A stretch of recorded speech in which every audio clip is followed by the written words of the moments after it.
Después de agradecer profundamente a Dios y a Él, oraba acerca de cuál querría nuestro Padre que fuera el mensaje el día de hoy.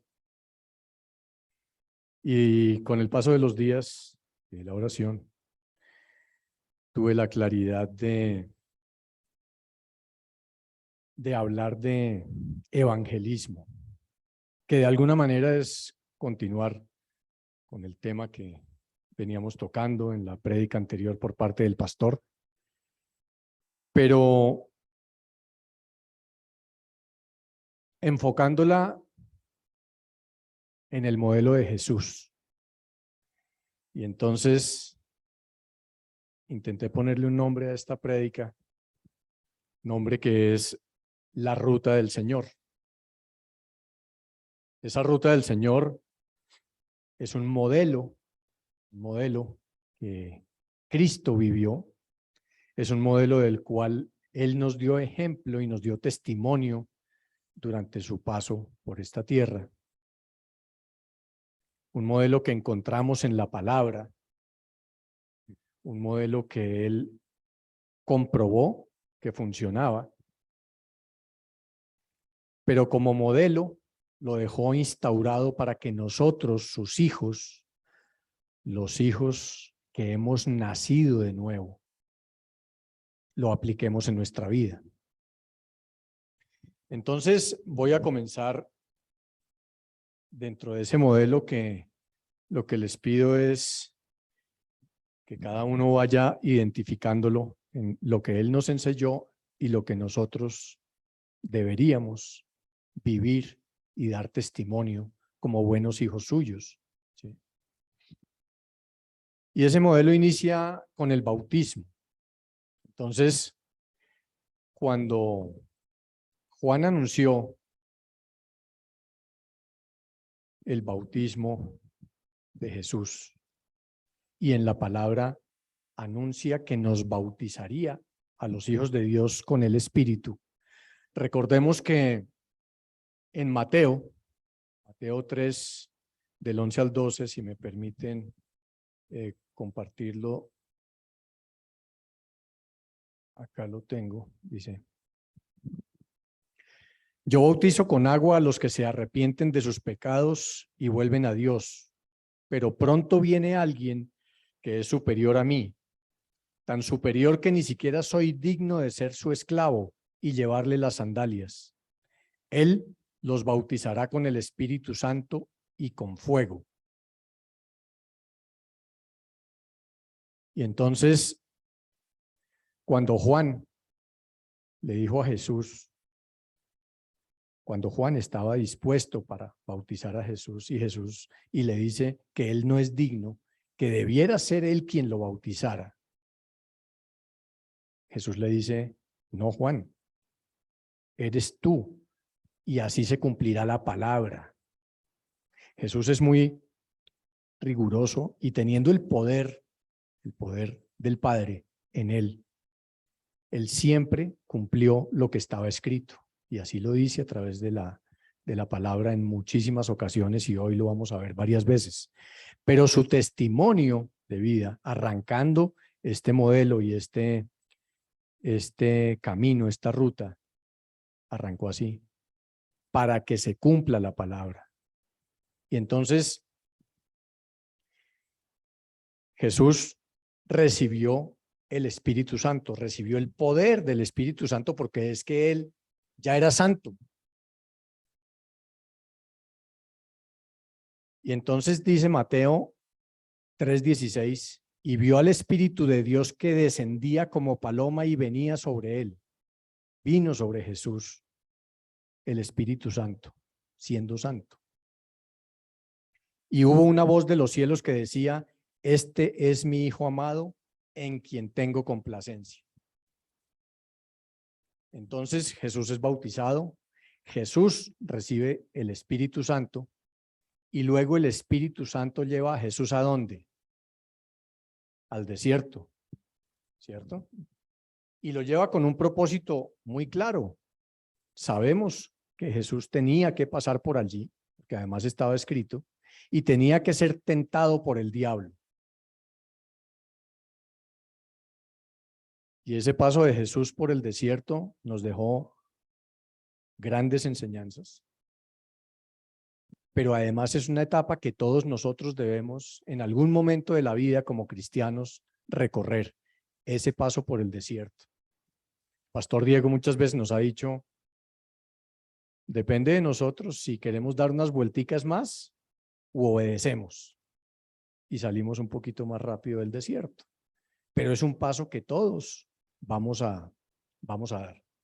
Es un sitio por el que en un momento o en otro todos vamos a caminar. Entonces, en el desierto, Dios nos pasa básicamente para probarnos, permite que seamos afligidos y básicamente quiere saber qué hay en nuestro corazón, enseñarnos sus mandamientos, enseñarnos que no solamente de pan vivirá el hombre. Yo creo que, no sé si hay alguna excepción, pero yo creo que todos aquí podemos dar testimonio de esto, que no solo de pan vive el hombre, sino especialmente de toda palabra que nace de su boca y que llega a nosotros y que estamos dispuestos para escucharla y para seguirla. Deuteronomio 8:2 dice, recuerda cómo el Señor tu Dios te guió por el desierto durante 40 años, donde te humilló y te puso a prueba para revelar tu carácter y averiguar si en verdad obedecerías sus mandatos. Ese de alguna manera es el por qué y el para qué de ese paso por el desierto. Y nos enseñó que la gente no vive solo de pan, sino que vive de manera especial de cada palabra que sale de la boca del Señor. Gracias, hijo. Entonces, después de recibir el Espíritu Santo y pasar por el desierto, Jesús inicia su ministerio. Y en ese ministerio hay un mensaje clarísimo que es para nosotros, este es el evangelio a predicar. Este es el evangelio que nosotros como hijos de Dios vamos a dar a conocer. Este es el testimonio para aquellos que aún no le conocen. Entonces, dice la palabra en Marcos 1:14. Después que Juan fue encarcelado, vino Jesús a Galilea predicando el evangelio del reino de Dios, diciendo, el tiempo se ha cumplido y el reino de Dios se ha acercado. Arrepentíos y creed en el evangelio. Arrepentíos y creed en el evangelio. Jesús da testimonio de que el Espíritu está sobre él. Recordamos el pasaje de Lucas cuando Jesús entró a su corta edad a la sinagoga con propiedad delante de los maestros. Y lo hizo no porque no tenía nada más que hacer ese día o porque se le antojó o fue un capricho. Lo hizo, como dice la palabra, para que la palabra se cumpliera. Dice Lucas, vino a Nazaret donde se había criado y en el día de reposo entró en la sinagoga conforme a su costumbre y se levantó a leer. Y se le dio el libro del profeta Isaías. Y habiendo abierto el libro, halló el lugar donde estaba escrito, el Espíritu del Señor está sobre mí.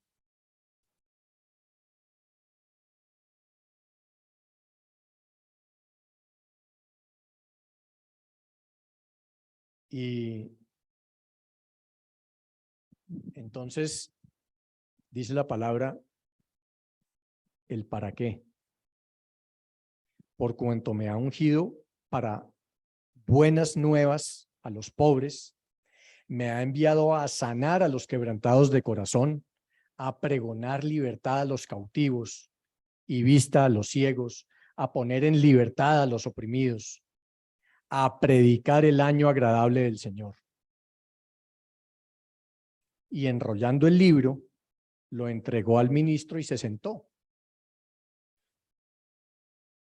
Entonces, todos los que estaban allí en la sinagoga lo miraban fijamente y pues con un signo de interrogación muy grande. ¿Quién es este pequeñín que vino a enseñarnos a los maestros, no? Pero sin más palabras, simplemente les dijo: hoy se ha cumplido esta escritura delante de vosotros. Él lo que estaba haciendo era que la palabra de Dios se cumpliera. Pero marcando una ruta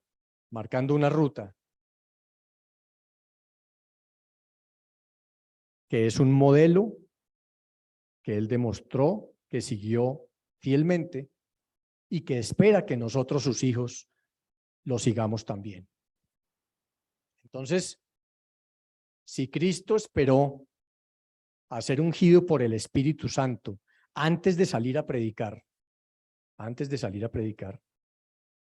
nosotros deberíamos entender como hijos suyos que es un mandato, una orden que Él nos ha dado, que prediquemos su palabra, pero debemos estar preparados para hacerlo. Entonces, ninguno de nosotros estaría o debería estar predicando la palabra de Dios sin ser ungido por el Espíritu Santo, que no es tan sencillo como pareciera ser. Hacemos nuestra oración de fe, somos hijos de Dios, tenemos la salvación, el Espíritu Santo habita en nosotros y ya, ¿cierto? Ese es el inicio, por supuesto, pero no es suficiente. Los hijos de Dios nacidos de nuevo somos llamados a seguir ese modelo y a seguir la misma ruta trazada por Jesús. Entonces, ¿cuál es esa ruta del Señor para la iglesia? ¿Cuál es esa ruta que Él recorrió? ¿Cuál es el camino que Él recorrió y que nos dijo: este es el camino que deben recorrer mis hijos nacidos de nuevo? Jesús mismo dio instrucciones a sus discípulos y digamos que expresó su última voluntad aquí en la tierra justo antes de regresar al Padre. Esa última voluntad es lo que nosotros llamaríamos el testamento que deja un causante. Causante se denomina jurídicamente a la persona que fallece y deja un legado a sus descendientes, a su familia. Ese testamento contiene la última voluntad de esa persona. ¿Qué fue lo último que él quiso? Entonces, bueno, todos conocemos ejemplos de lo que es un testamento, pero entonces ese causante expresó formalmente su última voluntad. Dentro de ese concepto, Jesús lo hizo justo antes de partir de esta tierra y regresar con el Padre. Y entonces dio instrucciones a los discípulos y les dio una comisión, la gran comisión. Y allí nace para nosotros, digamos, ese punto de partida de compartir el evangelio con todos aquellos que todavía no conocen de nuestro Padre. Pero eso no es una sugerencia, no es una buena idea simplemente. Claro que es una buena idea, pero no es solo una buena idea ni una sugerencia, es una orden, es un mandato, Jackie, es un mandato. Es una instrucción precisa que dejó el Señor. Y entonces comisionó a los apóstoles para una misión, para cumplir un propósito muy claro. que quedó consagrado. Y ese mandato, nosotros como hijos de Dios debemos asumirlo como tal, debemos asumirlo como esa orden. O sea, no es si queremos hacerlo. No, qué chévere que los que no conocen de Dios lo conozcan. Y entonces qué bueno que las intercesoras y el que hace evangelismo, y entonces decimos, no, como que los demás lo hagan de alguna manera. Y resulta que no. Esa es una orden para todos nosotros, para todos los hijos de Dios, para todos los hijos de Dios nacidos de nuevo. Entonces, dice la Gran Comisión en Mateo que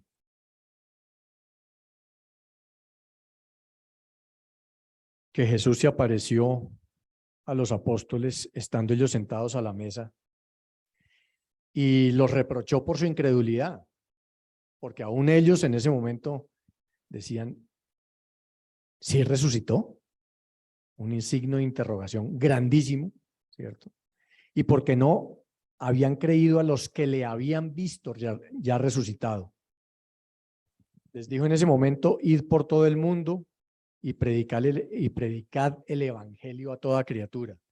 El que creyere y fuere bautizado será salvo, mas el que no creyere será condenado. Y estas señales seguirán a los que creen. En mi nombre echarán fuera demonios, hablarán nuevas lenguas, tomarán en las manos serpientes, y si bebieren cosa mortífera no les hará daño. Sobre los enfermos pondrán sus manos y sanarán. Entonces, hermanos,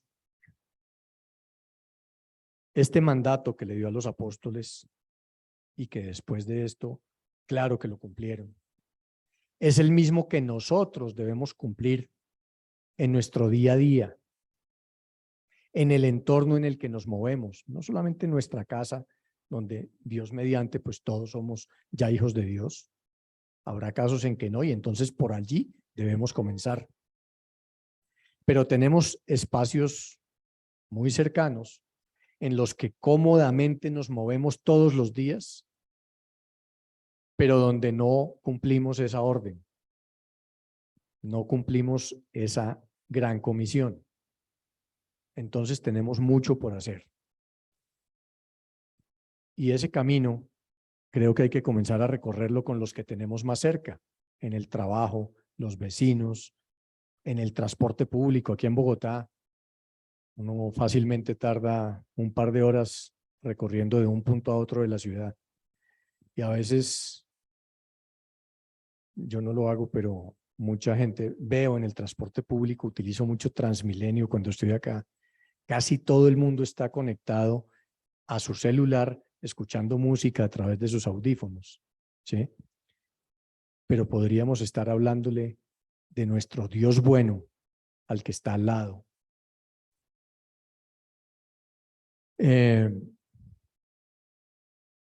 Yo considero que es fácil hacerlo con aquellos que trabajan con nosotros. Yo lo hago. Debería hacerlo más, seguramente. Debería hacerlo mucho más, pero creo que es un espacio que todos tenemos. O sea, no hay límites para eso. Muy seguramente en algún momento van a decir, ah, sí, yo soy creyente, yo soy cristiano. Y entonces, bueno, puedes intentar hablar para el otro lado después de fortalecer a ese hermano en la fe. Pero créanme, hermanos, que es una tarea que todavía no hemos chuleado. Es una tarea que todavía podemos hacer de una mejor manera todos los días si realmente entendemos la profundidad del mensaje del mandato de nuestro Padre. Y ahí es donde comienza ese tema de evangelismo y de evangelizar para nosotros como hijos de Dios nacidos de nuevo. Es que no es si queremos, es que es una orden que debemos cumplir. Y si somos soldados de Cristo, los soldados cumplimos órdenes. Nadie cumple órdenes mejor que un soldado. Las órdenes son para cumplirlas. Y esta es una orden. Entonces,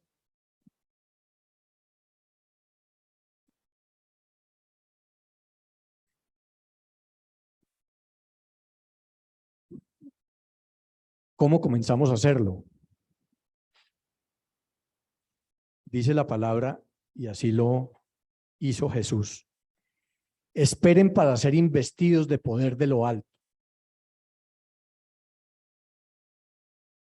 ¿Dónde está ese poder que viene de lo alto? ¿Cuál es ese poder que los hijos de Dios recibimos y que debemos esperar?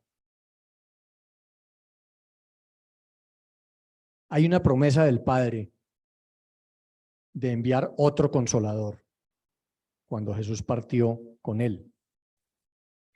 Un consolador que estaría con nosotros para siempre. ¿Quién es? El Espíritu Santo. Entonces, nosotros debemos esperar recibir ese poder del Espíritu Santo que está en la palabra.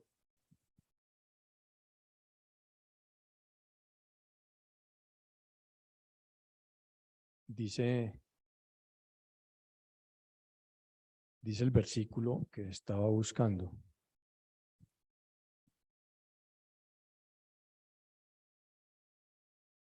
Fue necesario que Cristo padeciese y resucitase de los muertos al tercer día y que se predicase en su nombre el arrepentimiento y el perdón de pecados en todas las naciones, comenzando desde Jerusalén. Y vosotros sois testigos de estas cosas. He aquí, yo enviaré la promesa de mi Padre sobre vosotros, pero quedaos vosotros en la ciudad de Jerusalén hasta que seáis investidos de poder desde lo alto.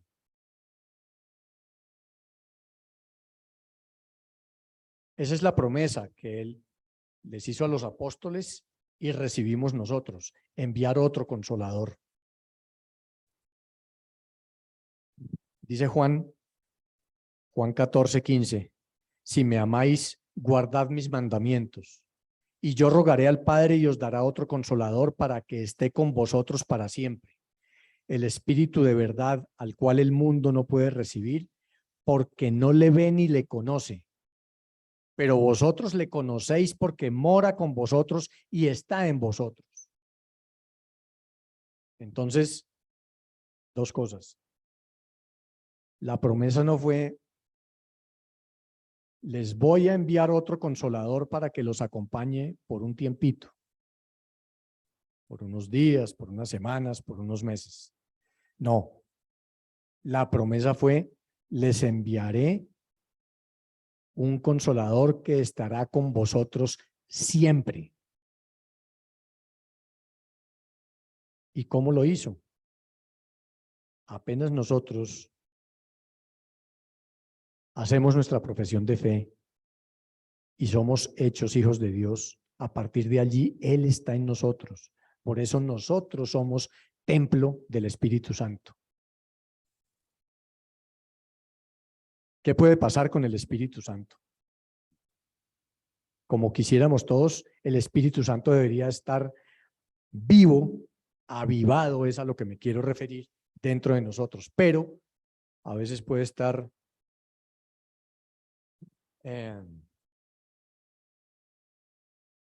contristado o puede estar apagado. Él está ahí. Pero ¿cómo está el Espíritu Santo contristado?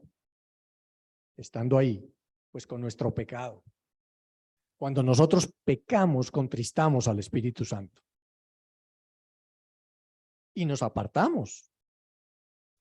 Y nos apartamos. ¿Cuándo está el Espíritu apagado? Cuando no oramos, cuando no buscamos del Señor, cuando no estamos pecando, pero no estamos buscándolo, no estamos buscando de Él, no estamos teniendo tiempos de intimidad, no le estamos dedicando tiempo a la lectura de la palabra. Es decir, nos estamos enfriando. Entonces hay diferentes estados en que el Espíritu Santo, estando allí dentro de nosotros, puede puede estar frente a nosotros. ¿De quién depende? De nosotros. ¿Cómo queremos estar con el Espíritu Santo?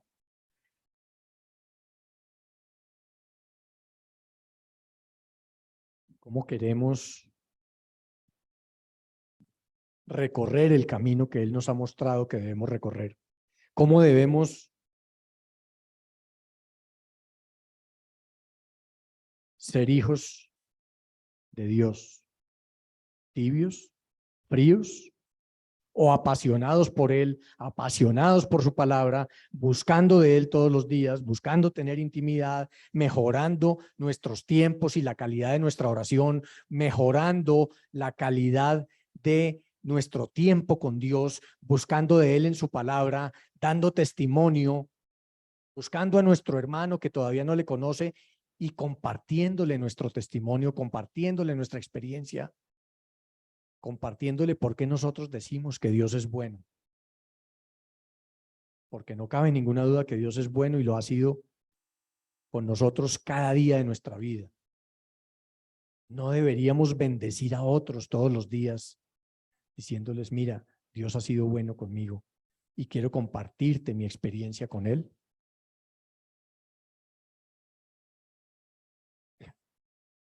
Entonces, Él no nos prometió que nos iba a mandar el Espíritu por unos días mientras aprendíamos cómo era la cosa y después veíamos. No, siempre está con nosotros y esa es una promesa.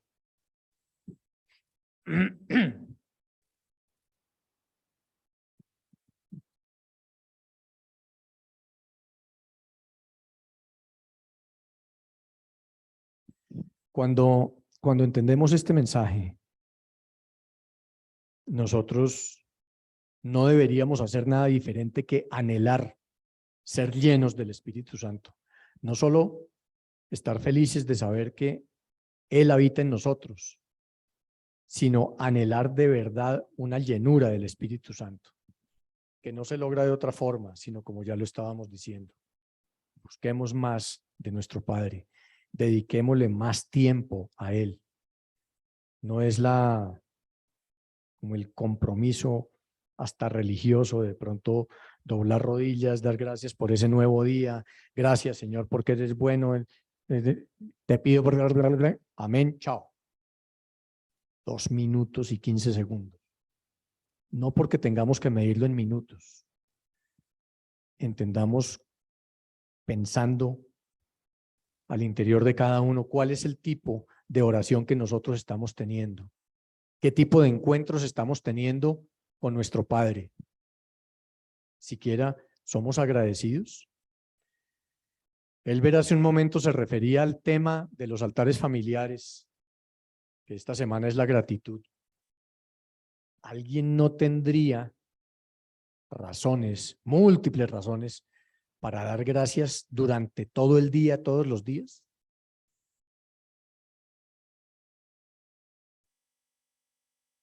No sé si de pronto pensamos a veces, cuando no estamos pasando por el desierto o cuando no tenemos los megaproblemas.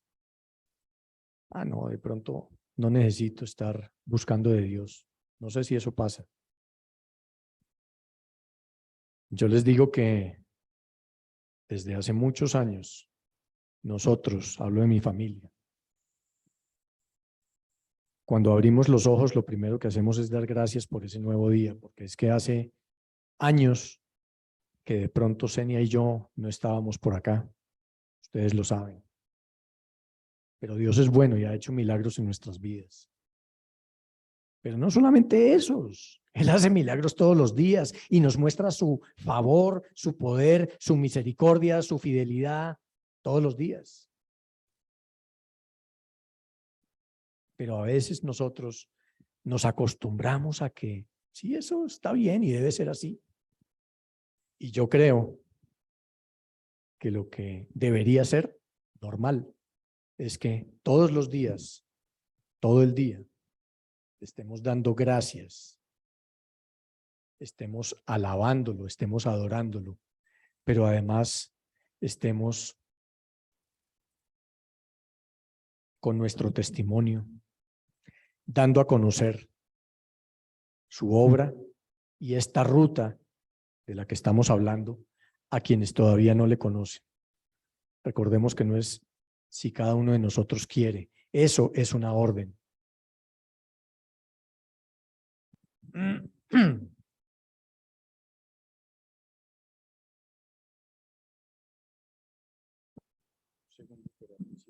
Voy a destapar la botellita.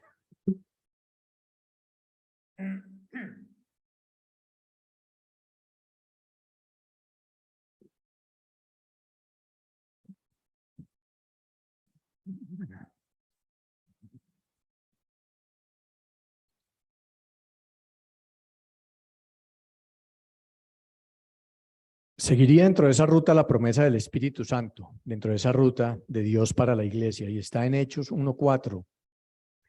Dice el versículo, y estando juntos, les mandó que no se fueran de Jerusalén, sino que esperasen la promesa del Padre, la cual les dijo, oísteis de mí. Porque Juan ciertamente bautizó con agua, mas vosotros seréis bautizados con el Espíritu Santo dentro de no muchos días. Y entonces, cuando el Espíritu Santo viene y nosotros le recibimos,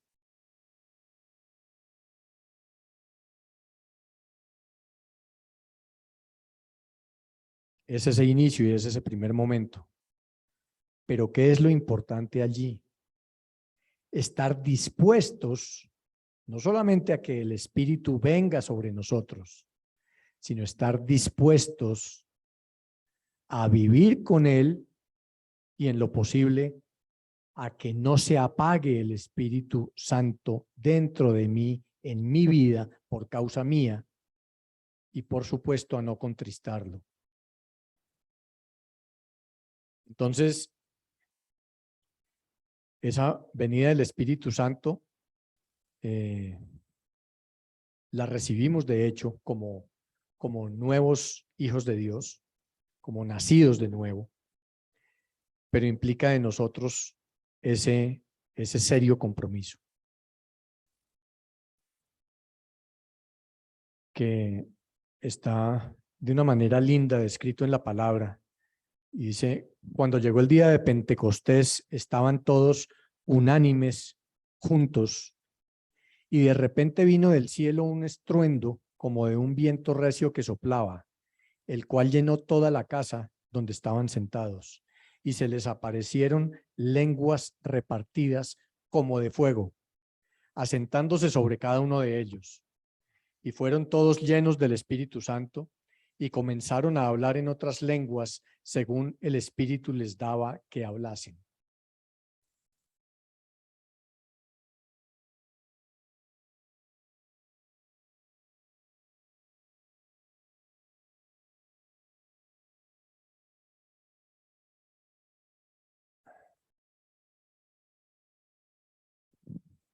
Yo quisiera detenerme un minuto para hablar sobre esta expresión. Estaban todos unánimes juntos. Yo no sé si para todos nosotros suenan palabras sinónimas, como si fuera redundante decir unánimes y decir juntos, ¿cierto? Pero voy a compartir con ustedes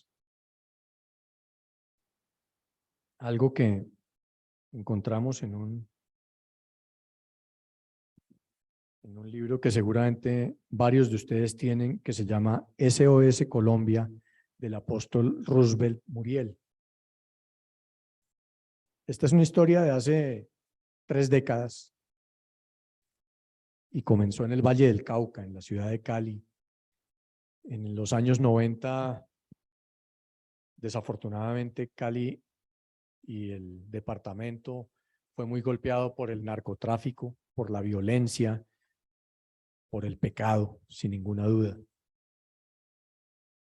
Y entonces, en medio de una década de mucha turbulencia, el Señor levantó un pastor ese pastor, de una manera heroica, se puso a la tarea de evangelizar alrededor de la unión de las iglesias en Cali, buscando levantar a los hijos de Dios frente a un mundo que estaba marcado por la violencia, por el delito, por el terrorismo, por el narcotráfico, etcétera, etcétera, etcétera. Es decir, un mundo en el que tú veías hacia afuera y no veías sino el mal, el enemigo obrando, el pecado, etcétera. Y entonces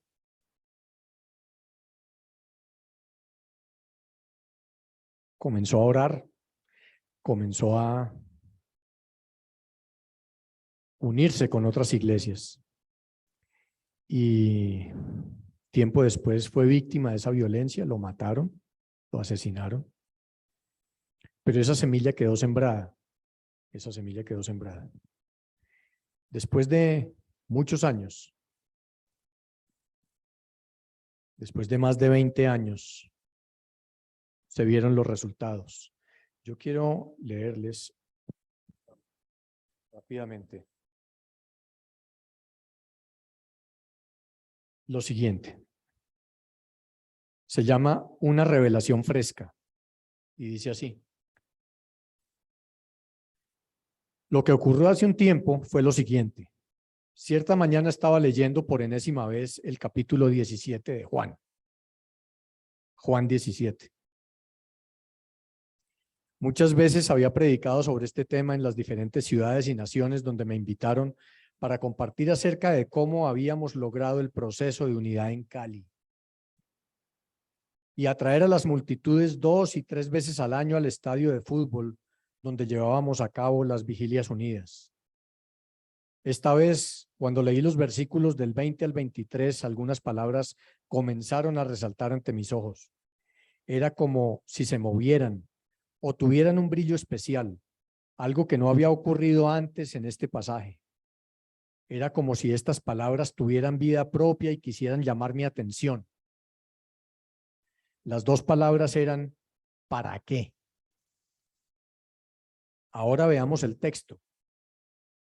Mas no ruego solamente por esto, sino también por los que han de creer en mí, por la palabra de ellos, para que todos sean uno, como tú, oh Padre, en mí, y yo en ti, que también ellos sean uno en nosotros, para que el mundo crea que tú me enviaste.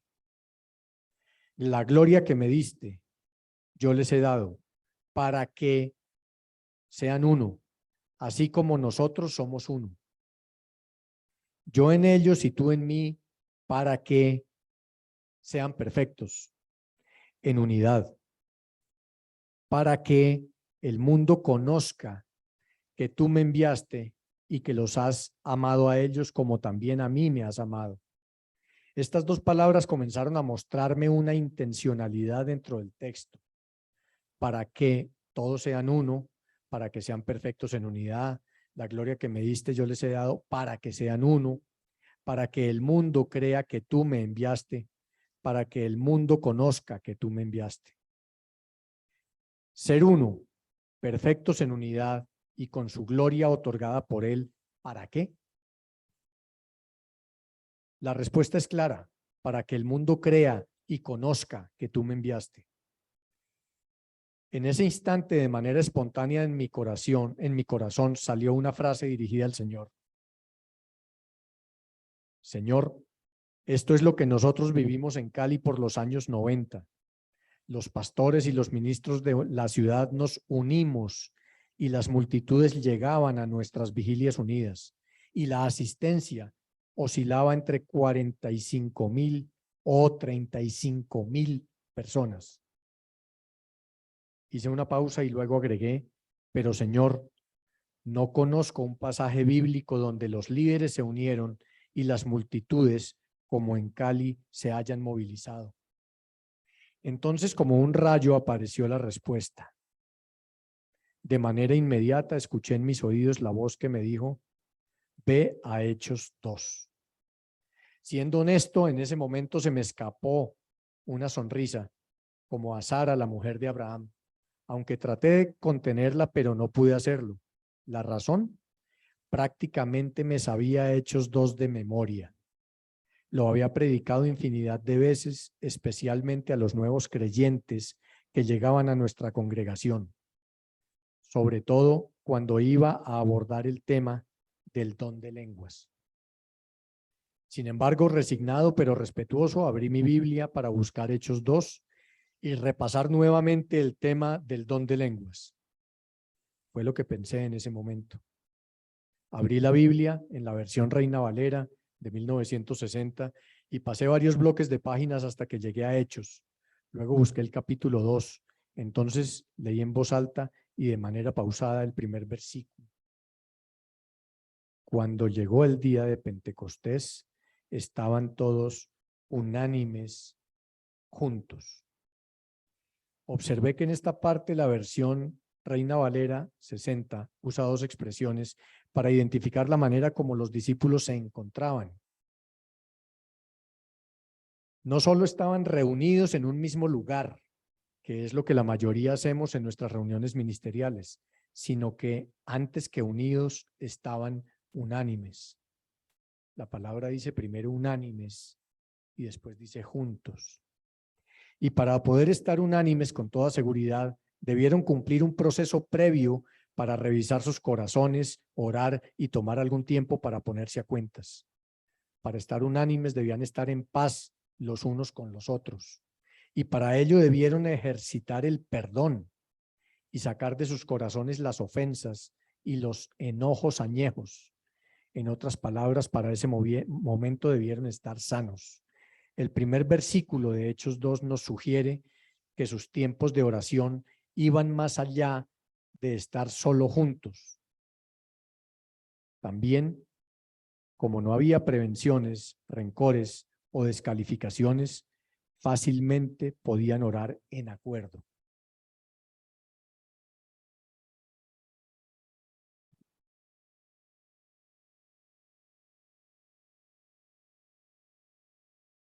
Esos dos conceptos nos hablan de lugar y espacio cuando nos referimos a la palabra juntos, pero cuando hablamos de unánimes, el sentido, el enfoque, el sentido que tiene la expresión nos habla de actitud,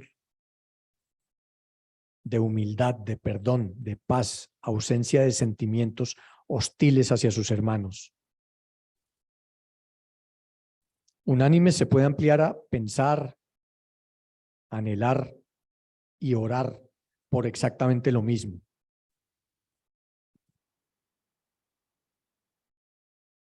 Y eso nos lleva a Mateo 18:19. Si dos de ustedes se ponen de acuerdo aquí en la tierra para pedir algo en oración, mi Padre que está en el cielo se lo dará, porque donde dos o tres se reúnen en mi nombre, allí estoy yo en medio de ellos.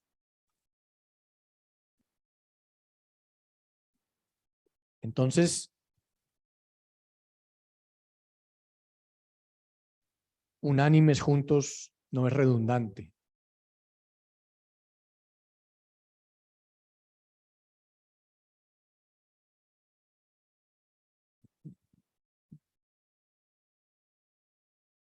Lo que sí implica es estar enfocados, sí, estar reunidos, estar en el mismo lugar,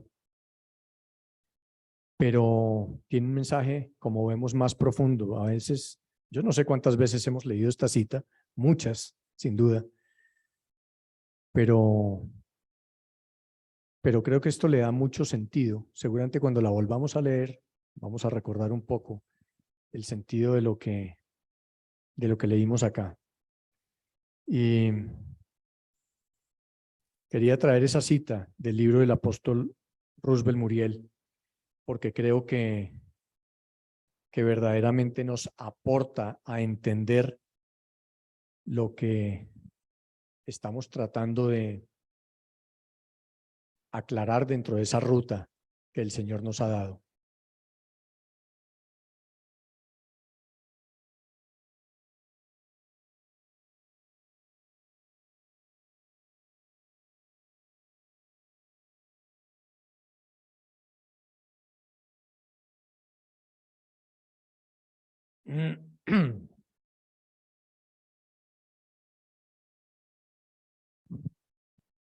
Lo que seguiría en esa ruta, y sigue dentro de el orden del modelo que Jesús nos marcó, tiene que ver con hombres llenos del Espíritu Santo, a quienes les seguían señales y milagros.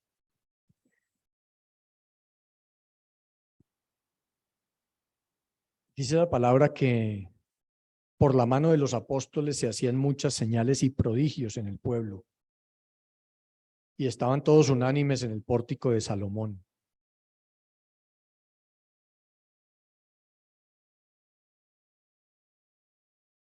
Esas señales y esos prodigios son parte del modelo. Y los milagros, pues nosotros de alguna manera nos hemos acostumbrado a verlos y a vivirlos.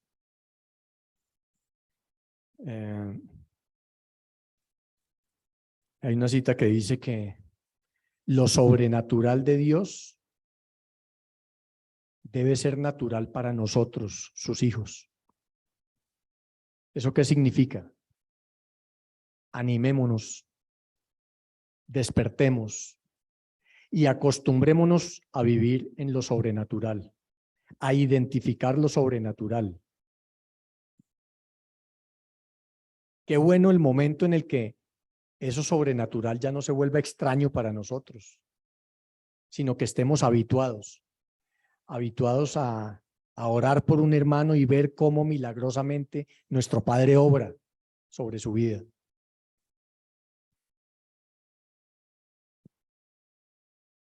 Acostumbrémonos a que eso que antes veíamos como muy ocasional, cuando no habíamos tenido quizás testimonios de milagros en nuestras vidas, lo veíamos como algo que seguramente ocurría en la iglesia primitiva.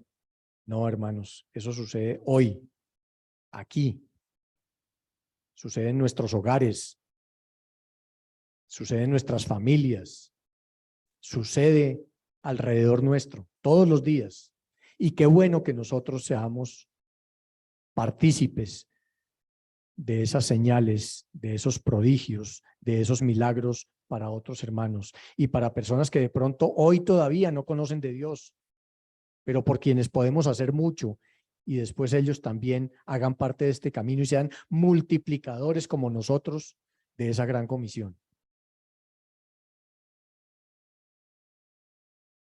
Pero parte de la ruta, ya quizás llegando hacia la parte final, es la persecución.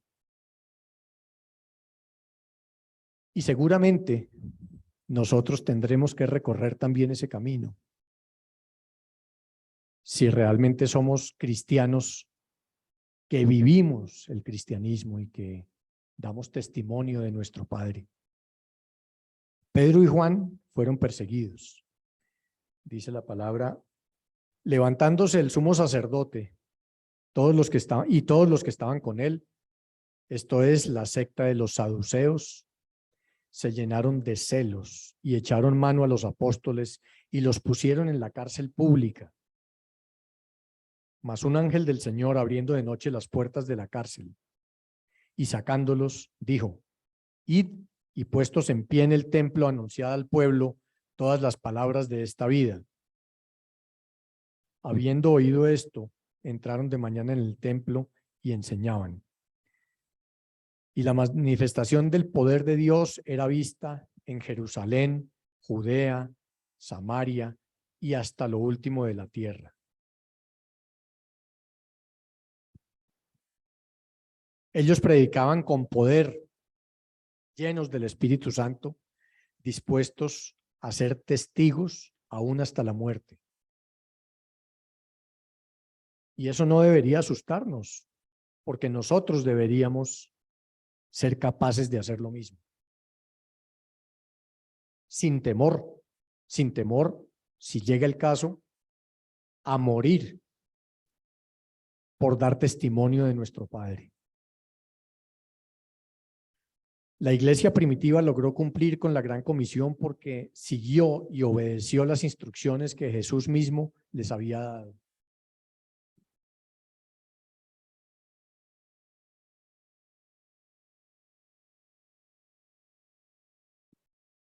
Y ellos cumplieron su voluntad hasta el final, hasta la muerte realmente.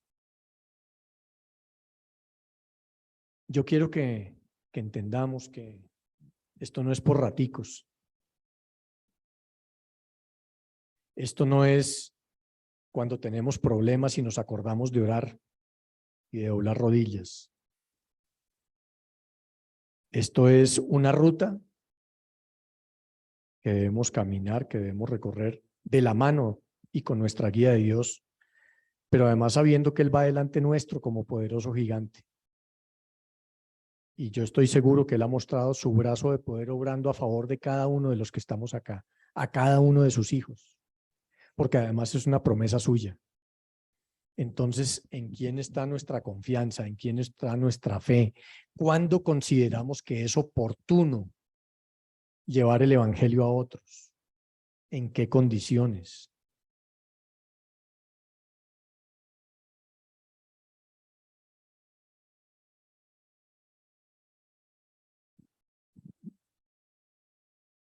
Cuando nosotros recibimos el poder del Espíritu Santo y nos llenamos de ese Espíritu Santo, estamos listos. Depende de nosotros. Ya estamos equipados. Tengamos fe. No tengamos temor de qué decir, de cómo decirlo, de cuándo decirlo. No tengamos temor. Él nos respalda.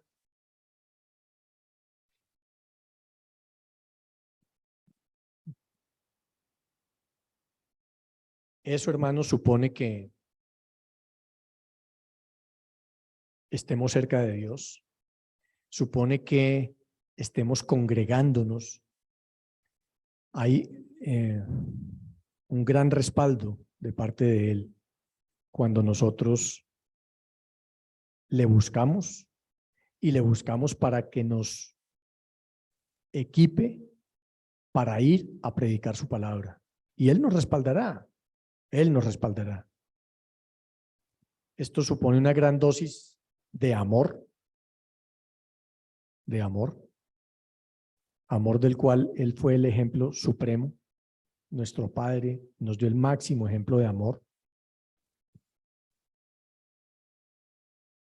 Y nosotros deberíamos,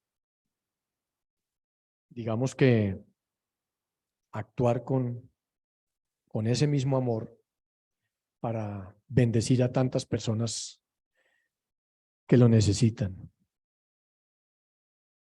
Leía en algún texto los cientos de miles de seguidores de sectas y religiones en el oriente, en el sur del hemisferio, en diferentes latitudes. Y buscando alguna cifra, encontré que la población del mundo a hoy son 7.9 billones de seres humanos. Entonces uno dice, ¿cómo cumplir esta misión? ¿Cómo seguir esa orden? Somos como poquitos, ¿no? ¿Cómo alcanzo personas de diferentes culturas, de diferentes lenguas, de diferentes razas? Eso podría parecer una tarea inalcanzable, casi que una misión imposible. Pero no es tan así. Esa misión no está reservada para unos pocos. No son unos pocos comandos los soldados que van a cumplir esa orden. El Señor instruyó a cada creyente para ir a predicar su evangelio. Entonces, ¿qué pasa? En la medida en que nosotros hacemos nuestra tarea, en la medida en que nosotros somos los soldados que sí cumplimos esa orden, con aquel hermano nuevo en el Evangelio, que también va a tener esa misión en su momento, nos va a ayudar, es decir, va a ser un multiplicador. Y no estoy hablando de los soldados de copa, ni los soldados de la iglesia cristiana en Colombia. Somos todos los hijos de Dios nacidos de nuevo los que tenemos ese compromiso. De manera que no es una misión tan inalcanzable. Lo que sí es cierto es que para comenzar a alcanzarla tenemos que comenzar y dar el primer paso. Y después de dar ese primer paso, dar el otro. Y ya vamos a saber cómo entonces se recorre ese camino. Cómo se recorre ese camino. Pero por supuesto tenemos que estar dispuestos a hacerlo. Tenemos que estar dispuestos a hacerlo. Tenemos que disponernos a proclamar su evangelio. Evangelio que es, sin ninguna duda, un evangelio de poder, de salvación.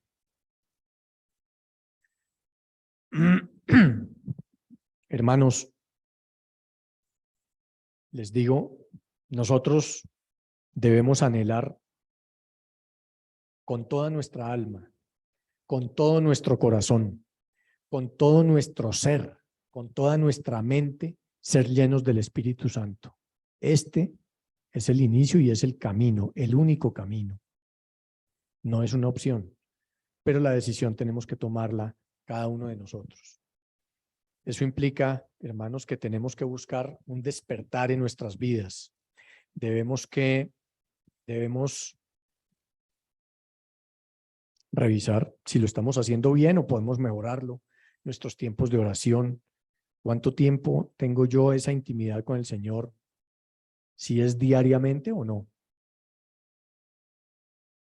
Si es diariamente, ¿realmente estoy buscando su presencia mientras tengo ese tiempo con Él? ¿Qué tanta hambre tengo de su palabra? ¿Estoy leyendo las Escrituras?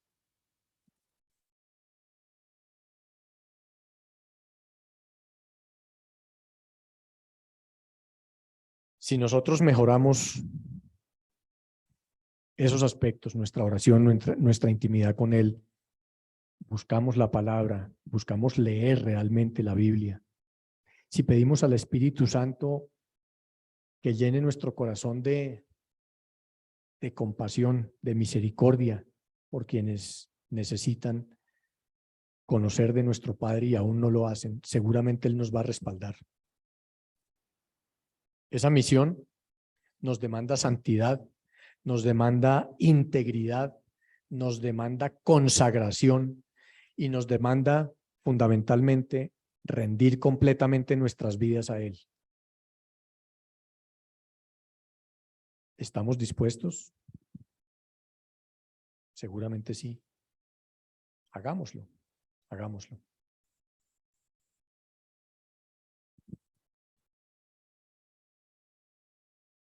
¿Para qué está el Espíritu de Dios sobre nosotros? ¿Para qué? La palabra lo dice. O sea, cuando recibimos el Espíritu Santo y cuando somos llenos del Espíritu Santo, dice Isaías, la respuesta a ese ¿para qué? Para predicar buenas nuevas a los abatidos, para vendar al quebrantado de corazón, para publicar libertad a los cautivos y a los presos apertura de la cárcel, para proclamar el año de la buena voluntad del Señor y el día de venganza de nuestro Dios, y también para consolar a los enlutados. ¿Cuántas oportunidades nos dan estos paraqués con hermanos que sufren por sus ataduras, por sus cautividades, por duelos que viven? No vale la pena hacer el ejercicio, pero pues todos conocemos seguramente personas cercanas que están pasando por circunstancias de estas, que si nosotros tomamos la decisión podemos ayudarles. Y seguramente son personas que van a conocer a nuestro Padre y van a ser salvos primero y luego van a encontrar la respuesta a todas esas situaciones que agobian sus vidas actualmente. Esto, hermanos, demanda tomar decisiones. Demanda tomar decisiones. Y quiero finalizar diciéndoles que nunca es tarde para tomar esa decisión. Nunca es tarde para recibir al Señor en nuestras vidas. Nunca es tarde para recibir ese poder del Espíritu Santo. Por supuesto, nunca es tarde para poder ser salvos. Y les pido permiso para leer un último texto que nos ejemplifica eso. Nunca es tarde. Eso nos demuestra que todos sí podemos hacerlo. Carlos Piz era un criminal que no respetaba leyes divinas ni humanas. Finalmente fue capturado y condenado a muerte. En la fatal mañana de su ejecución, mientras era conducido de su celda al cadalso, en la prisión de Armley, en Leeds, Inglaterra, iba adelante el capellán de la prisión leyendo rutinariamente textos bíblicos que hablan de la condenación y de la vida eterna que Cristo Jesús vino a brindarnos con su sacrificio. El reo tocó al predicador por la espalda y le preguntó qué estaba leyendo. El clérigo respondió: son los consuelos de la religión para esta hora final. ¿Y usted cree que todo esto es verdad?, replicó el criminal. El oír leer de un infierno con fuego que nunca acaba de consumir a sus víctimas, con la indiferencia con que lo estaba haciendo el funcionario de la prisión, era demasiado para Carlos Piz, y al mismo pie del cadalso, en el patio de la cárcel, le despachó el siguiente sermón. Señor, si yo creyera lo que usted y su iglesia dicen, aun cuando Inglaterra estuviera cubierta de costa a costa de cristales rotos, yo iría descalzo o de rodillas a predicar a las gentes que se arrepintieran y evitaran semejante suerte. Creo que los cristianos no deberían vivir para otra cosa que para salvar almas si realmente creyeran lo que dicen creer. Cierro comillas. Hasta ahí la cita. Estaba a un paso del cadalso para ser ejecutado.